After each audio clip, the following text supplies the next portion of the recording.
하나님 말씀 신명기 16장 18절에서 17장 13절까지 구약성경 289페이지입니다. 289페이지 신명기 16장 18절에서 17장 13절까지인데 합독은 우리 16장 18절에서 22절까지 그리고 17장 1절 1절 9절 1절 이렇게 나누어 읽습니다. 16장 18절입니다. 내 하나님 여호와께서 내게 주시는 각 성에서 내 지파를 따라 제사장들 재판장들과 지도자들을 둘 것이요 그들은 공의로운 백성을 재판할 것이니라. 너는 재판을 굽게 하지 말며 사람을 외모로 보지 말며 또 뇌물을 받지 말라.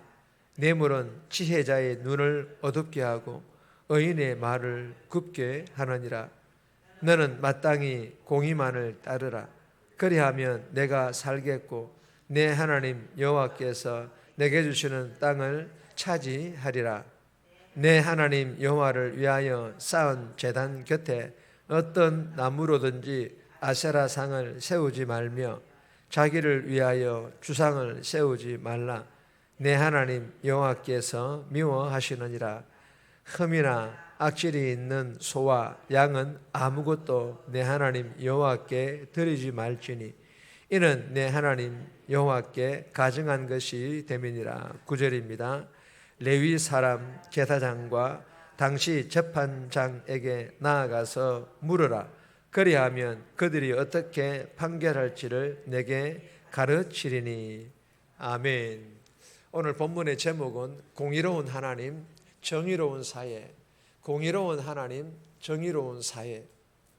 오늘 본문은 이스라엘의 지도자들 중에 재판을 담당하는 재판장들이 따라야 하는, 이 재판장들이 따라야 하는 규범, 그리고 이 재판장은 반드시 공의를 따라 하나님과 이웃에 대한 죄를 철저히 조사하여 엄격하게 판단해야 한다라는 그런 내용의 본문입니다. 오늘 이 본문을 통하여 우리에게 주시는 첫 번째 교훈입니다. 공의로운 나라, 정의로운 나라를 세워가라. 우리가 살아가는 가정이든 직장이든 세상 속에서 공의로운 나라를 세워가는데 쓰임받는 그런 사람이 되라는 그런 교훈입니다. 18절에서 20절까지인데 18절 말씀 보시면 내 하나님 여호와께서 내게 주시는 각 성에서 내 지파를 따라 재판장들과 지도자들을 둘 것이요 그들은 공의로 백성을 재판할 것이니라. 여러분, 이 본문에서 하나님께서는 재판장들이나 영적 지도자들이 재판을 굽게 하지 말고 공의롭게, 즉 정의롭게 재판을 하고 백성들을 섬길 것을 말씀하고 계십니다. 하나님께서는 이스라엘 백성들이 그리고 이스라엘 민족이 공의로운, 즉 정의로운 공동체로 세워지기를 원하시기 때문입니다.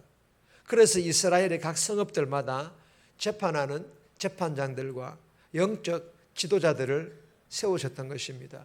그리고 구체적으로 이렇게 재판하고 섬길 것을 명령하십니다. 사람을 외모로 보지 말라. 사람을 외모로 보지 말라라는 것은 외형, 사람의 겉모습만이 아니라 사람이 가진 사람이냐 가지지 못한 사람인지, 즉 부자인지 가난한 사람인지를 보지 말라라는 것입니다. 구약의 사무엘 선지자도 이새의 집에 가서 장남 엘리압을 보는 순간 외모가 잘생기고 아마 키가 컸던 것 같습니다. 이 사람이다 하면서 기름을 부으려고 하자 하나님께서 사무엘을 부르시며 하신 그 유명한 말씀이 있지 않습니까? 사무엘상 16장 7절 말씀입니다. 여호와께서 사무엘에게 이르되 그의 용모와 키를 보지 말라. 내가 이미 그를 버렸노라. 내가 보는 것은 사람과 같지 아니하니 사람은 외모를 보거니와 나 여호와는 중심을 보느니라. 아멘. 여러분, 재판장이 재판할 때 영적 지도자들이 일꾼들을 세울 때 그 사람의 그 외모만 보면 안 된다라는 것입니다. 이러한 재판은 공의롭지 못하며 정의롭지 못한 재판이 된다라는 것입니다. 그래서 재판장과 영적 지도자들에게 사람의 외모를 보지 말 것을 하나님께서 명령하신 것입니다. 그리고 또 한 가지는 뇌물을 받지 말 것을 명령하고 계십니다. 이 뇌물도 마찬가지입니다. 재판장이나 영적 지도자들이 뇌물을 받게 되면요, 뇌물은 치해자의 눈을 어둡게 하고 의인의 말을 굽게 하기 때문입니다. 그래서 외모뿐만 아니라 가진 사람이냐 가지 못한 사람이냐 부자냐 가난한 사람인지를 보지 말라라고 하나님께서 명령하시는 것입니다. 사랑하는 여러분, 이 본문을 통해 우리에게 주시는 교훈이 무엇입니까? 하나님의 나라는 공의롭고 정의롭고 공정한 나라라는 것입니다. 이러한 하나님의 나라가 우리의 가정 안에 이루어져야 하고 우리의 교회 안에 이루어져야 합니다. 뿐만 아니라 세상 속, 즉 직장 안에서도 이루어져야 한다라는 것입니다. 그러려면 어떻게 합니까? 저와 여러분들이, 예수 믿는 저와 여러분들이 먼저 주신 교훈처럼 사람을 외모로 판단해서는 안 된다라는 것입니다. 저와 여러분들이 먼저 주신 교훈처럼 사람을 외모로 판단하지 않기를 주님의 이름으로 소망합니다. 그리고 받지 말아야 할 것들 분명하게 거절함으로 받지 않아야 한다는 것입니다. 그리하여 정말 우리가 살아가는 삶 현장 가운데서 우리의 가정이, 그리고 우리 교회 안에, 더 나아가서 이 나라 안에 공의롭고 정의로운 저와 여러분들 그 삶을 통해서 하나님의 나라를 이루어가는 그런 복된 삶 살아갈 수 있기를 주님의 이름으로 축복합니다.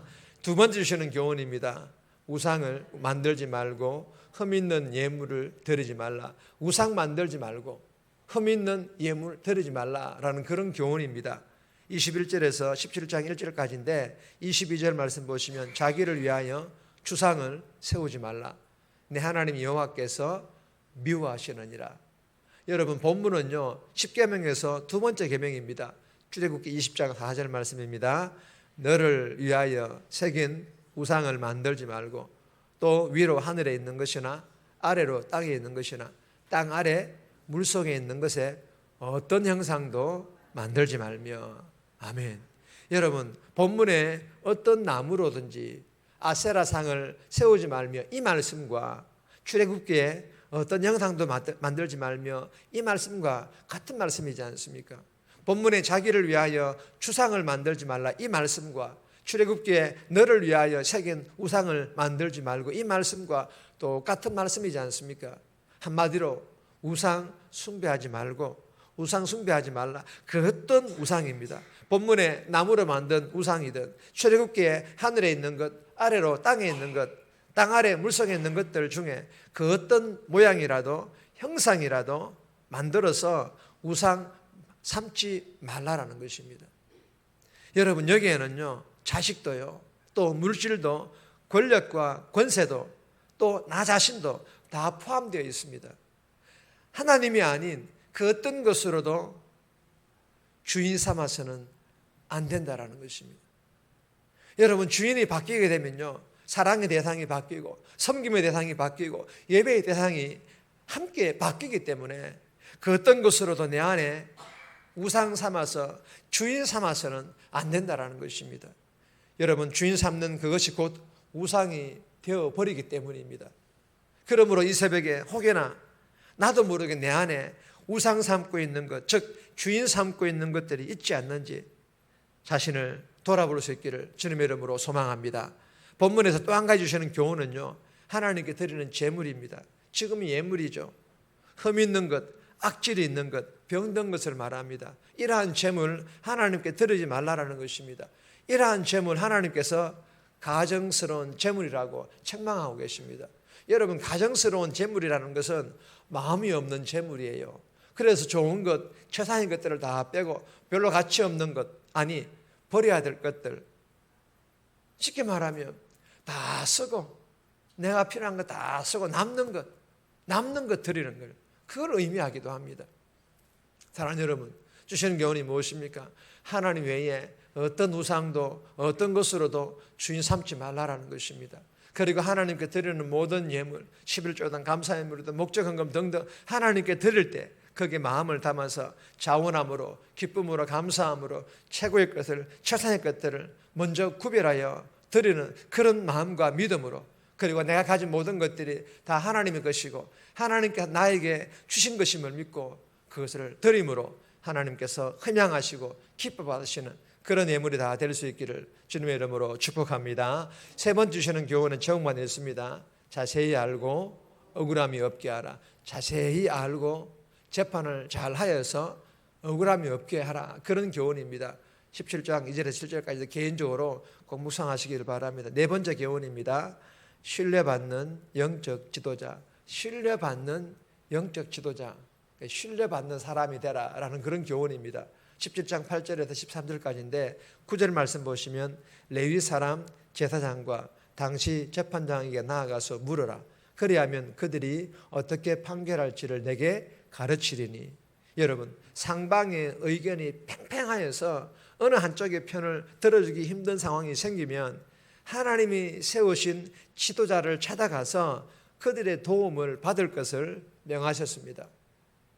여러분, 공동체를 온전히 지켜내기 위해서 하나님이 세우신 지도자의 판결을 신뢰하는 것은 하나님이 세우신 권위와 질서에 순종하는 것입니다.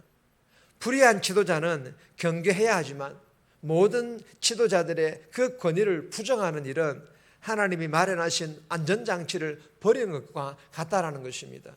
그러므로 교회의 영적 지도자의 목사나 중직들은 좌로나 우로나 치우치지 않고 말씀 중심으로 사명 감당하고 성도들을 섬김으로 성도들로부터 신뢰를 받아가지고 성도들이 어려운 일들이 생겼을 때 도움을 요청할 수 있는 그런 영적 지도자들로 다 쓰임받을 수 있기를 주님의 이름으로 소망합니다.